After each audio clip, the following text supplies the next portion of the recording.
Assalamu alaikum, peace be with you. You're listening to Cup of Parenting podcast, and I'm your host, Aisha, a paediatric speech and language therapist, mum of 7, and parenting coach here in the UK. This week, we are talking about the great outdoors and some of the benefits of spending time outdoors, both with your children and your families, and the benefits of doing that on a wider scale as well. And the reason I'm talking about this is because if you are in the UK, you would have just finished your summer holidays and the children would have been starting their new school years, would have been settled back into school, especially after the sort of COVID couple of years that we've had where children have been, at home and not in schools all the time for at least most of the past couple of years. So things would have started to get back into routine. So inshallah, hopefully I hope that you all had some time to yourselves and some time to spend with your family and your children and start going to the places that maybe you hadn't been able to go to for the last couple of years. And we ourselves took 2 coaches from our local mosque to York Maze in the UK. So that was a really nice trip. So we used to do these trips regularly, and obviously because of the lockdown, we had to postpone the last couple of trips that we might have otherwise done.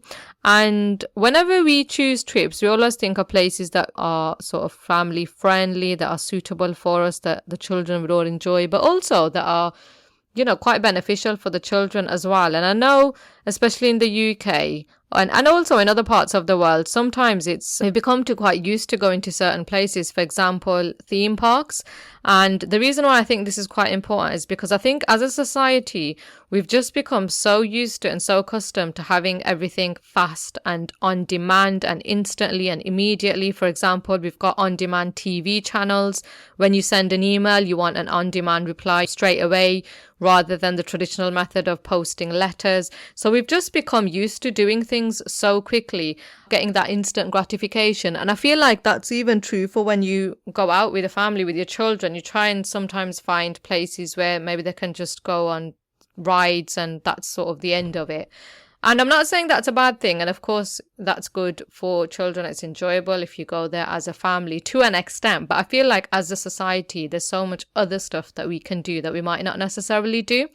And when I was talking to the coach driver whilst we were loading people up onto the coach for our trip, he said to me that the recent trips that he'd been to in terms of the last couple of weeks of the summer holidays, it was absolutely crazy because the queues in the theme parks were so long that people had spent the whole day, I'm talking about the entire day, queuing up for hours and hours for their children just to go on 2, or if they were lucky, 3 rides. And these, even parents were telling me that they'd spent a few £100s to get into the theme parks because obviously they're not cheap, are they? And I thought to myself, subhanAllah, that is huge. Like, that's a huge sacrifice. Your time, your money, your effort, and then your children are standing in queues forever.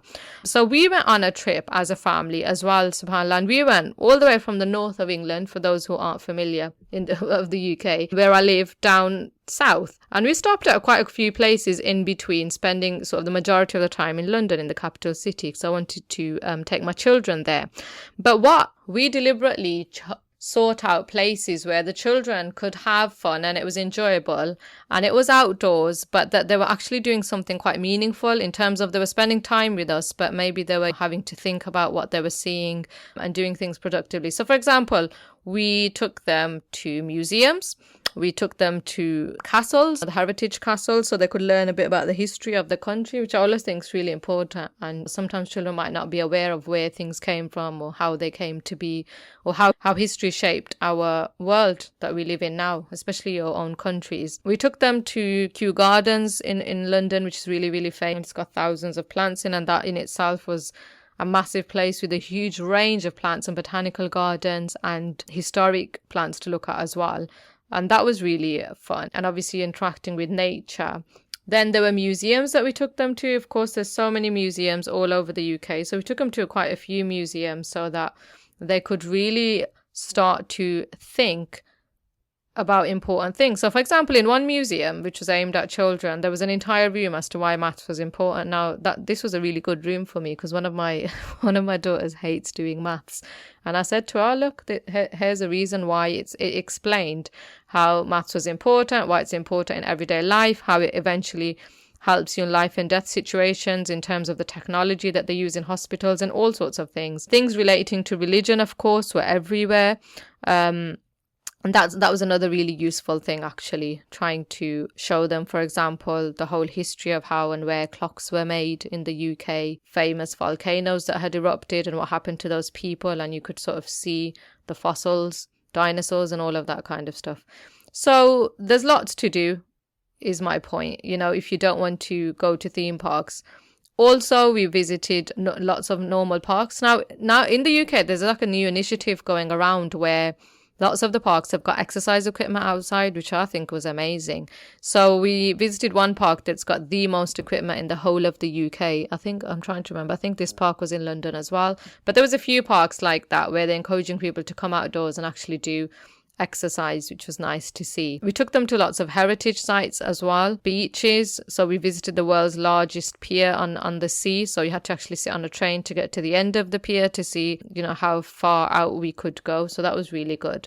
Aside from just obviously spending time with your family and enjoying and getting outside, honestly, I think that it's such a really important thing, especially as mums and ladies, to get outdoors, because sometimes you get stuck in the rut of your daily routine of all the things that you do at home as a mum and at work if you work, that sometimes you forget to take that time out for yourself, which is so important mentally as well as it being extremely important for your children. So sometimes you forget that actually playing outdoors gives a lot of health benefits for children and well-being as well. I'm going to talk about some of the benefits of outdoor play on children's health. So this is, from a scientific perspective about how children can improve their health and their fitness through outdoor play or through leisure activity in general. Obviously, there's the obvious things like when your children play outside, they have fun, right? They're happy. This is good for children, especially young children, when you take them outside and they start running around and they let off steam and energy, things that you might not want them to do indoors.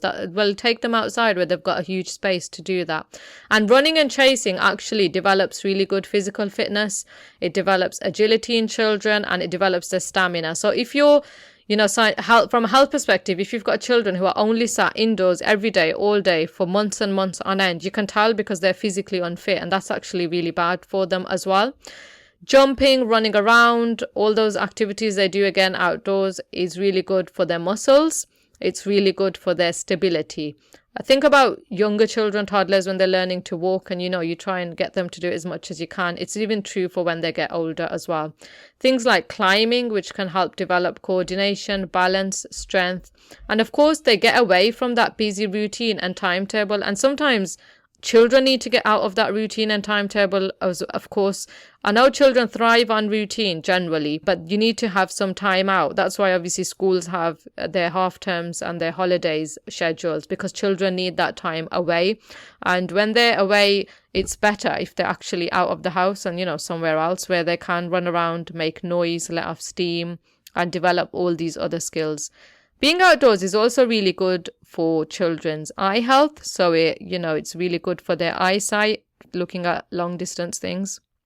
There's also lots of benefits in terms of their well-being when you look at self-confidence, when you look at independence, and when you look at self-esteem. All of these things are developed when children are outdoors because they're aware of their limits, their boundaries, and the challenges when they're playing outdoors. They can, when they're outdoors, they're trying new activities.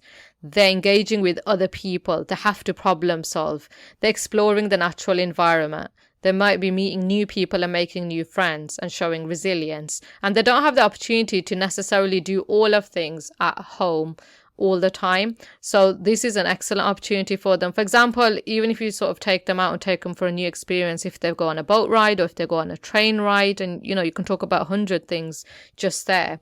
And they'll also learn skills whilst doing so, especially when they're doing it in a new place. It's exciting for them. And of course, it means that they're going through physical exercise. And, children, when they're growing up, they go through rapid physical and psychological changes. And these changes influence their health and their well-being. And that's why it's really, really important that they do get this physical exercise. I mean, if they do something like this for a regular amount of time, it prevents illnesses. And we know as a society, there are so many illnesses now which are quite prevalent. For example, obesity, which I've just mentioned, type 2 diabetes, especially in the South Asian community, that is huge.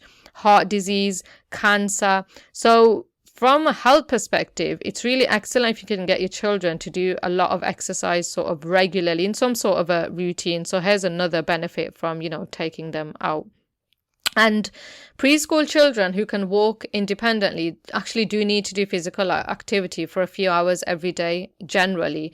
And older children need to do it for at least an hour. And if you do that normally, that's obviously very good. And our children obviously get to school, come back, travel, and they do some of those things. But I think having a set time in the holidays where you're not doing it in your usual city or near your home is just so much nicer, because it's exciting for the children. It's something for you to look forward to, and it's something different and something fresh as well. That's why it's really important to make time for playing outdoors. And in some countries, example the Scandinavian countries, they don't even start their formal education until the age of 7. But before that, they do spend a lot of time doing outdoor play with the children, and that's exactly why, so they can sort of nurture and allow the child to develop all these skills in the outdoor environment. And that's why it's really good to take your children out. And of course, one of the biggest advantages of taking them out is you're limiting the child's screen time. So if they are outside doing any of these other things that I've just mentioned,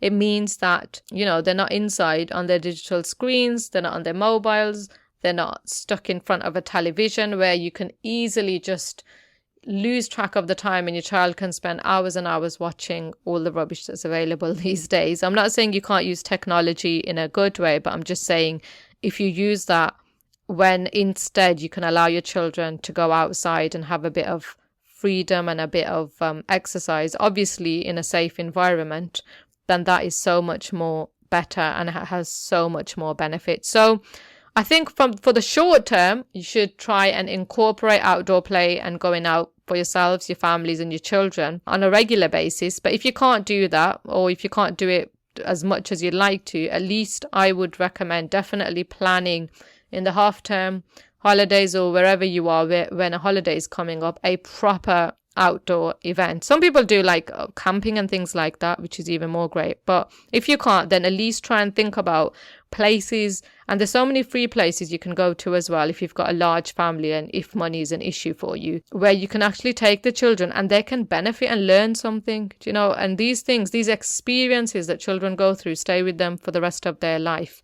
So that's why another additional benefit. I mean, like personally, my children, they've come back, and the ones that homeschool, we've been just doing different topics just based on the places that they went to every day, because they did that many things, subhanAllah, that you can just talk about it, and it'll really be nice for them in terms of their learning as well. And they've already experienced those things, so it's not just like you're teaching them something off a paper. They've actually been there, they've seen it, they've felt it, they've talked about it, they've experienced it. So that's another really good benefit.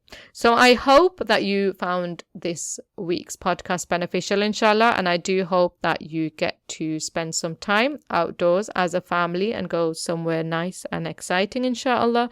Jazakumullahu khairan for listening. Assalamu alaikum wa rahmatullahi wa barakatuhu.